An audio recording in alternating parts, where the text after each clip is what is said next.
சற்று முன் கிடைக்கப்பெற்ற மிக மிக முக்கியமான செய்தி ஒன்று வெளியாகி உள்ளது. அனைத்திந்திய அண்ணா திராவிட முன்னேற்ற கழகத்தின் பொதுச் செயலாளர் எடப்பாடி பழனிசாமி அவர்கள் தற்பொழுது சரணடைந்து விட்டார் என்ற தகவல் கிடைக்கப்பெற்றுள்ளது. பாஜகவிடம் சரணடைந்து விட்டார் எடப்பாடி பழனிசாமி அவர்கள். அதாவது மறைந்த முன்னாள் முதல்வர் ஜெயலலிதா அவர்களுக்கு பிறகு அதிமுகவை கைப்பற்றுவதற்கு உட்கட்சிகள் மோதல் ஏற்பட்டதாகவும், அப்பொழுது பாஜக தலைமைதான் ஆட்சியே 5 ஆண்டுகள் பூர்த்தி செய்வதற்கு உறுதுணையாக இருந்தது என்பதையும் எடப்பாடி பழனிசாமி அவர்கள் பொதுவெளியிலேயே உண்மையே பேசிவிட்டார்.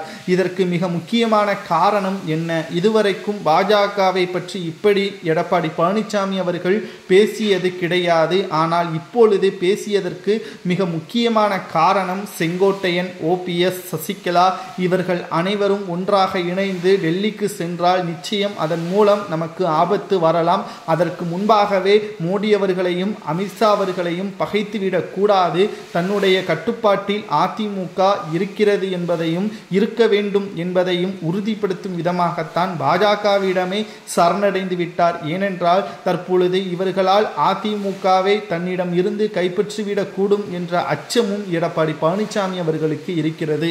ஏனென்றால் எடப்பாடி பழனிசாமியின் மீது பல்வேறு வழக்குகளும் நிலுவையில் இருக்கக்கூடிய காரணத்தினால் தற்பொழுது எடப்பாடி பழனிசாமி அவர்களை பொறுத்தளவிற்கு ஒட்டுமொத்தமாக அனைத்திந்திய அண்ணா திராவிட முன்னேற்ற கழகத்தை பொறுத்தளவிற்கு மீண்டும் ஒரு மிகப்பெரிய ஒரு மாற்றம் தமிழக அரசியலில் வரக்கூடும் என்ற காரணத்தினால் தற்பொழுது அனைத்திந்திய அண்ணா திராவிட முன்னேற்ற கழகத்தை விட்டுவிடக் கூடாது என்பதற்காகவும், அமித்ஷா மோடி அவர்களை பகைத்துவிடக் கூடாது என்பதற்காகவும் தற்பொழுது சரணடைந்து விட்டார் எடப்பாடி பழனிசாமி அவர்கள். அது மட்டுமல்ல, அனைத்திந்திய அண்ணா திராவிட முன்னேற்ற கழகத்தை பொறுத்தளவிற்கு மிகப்பெரிய அளவிலான மாற்றம் வருகின்ற சட்டசபை தேர்தலில் நடக்கும். அதற்கு முன்பாக இவர்கள் அனைவரும் ஒன்று கூடிவிடக் கூடாது, தன்னுடைய பதவியை பறித்துவிடக் கூடாது என்ற அச்சத்தின் காரணமாக எடப்பாடி பழனிசாமி அவர்கள் பாஜகவிற்கு ஆதரவாக அவரது தயவு இல்லாமல் 5 ஆண்டுகள் பூர்த்தி செய்ய முடியாது என்று கூறியது சரியா தவறா என்பதை தொண்டர்களாகிய உங்களது கருத்துக்களை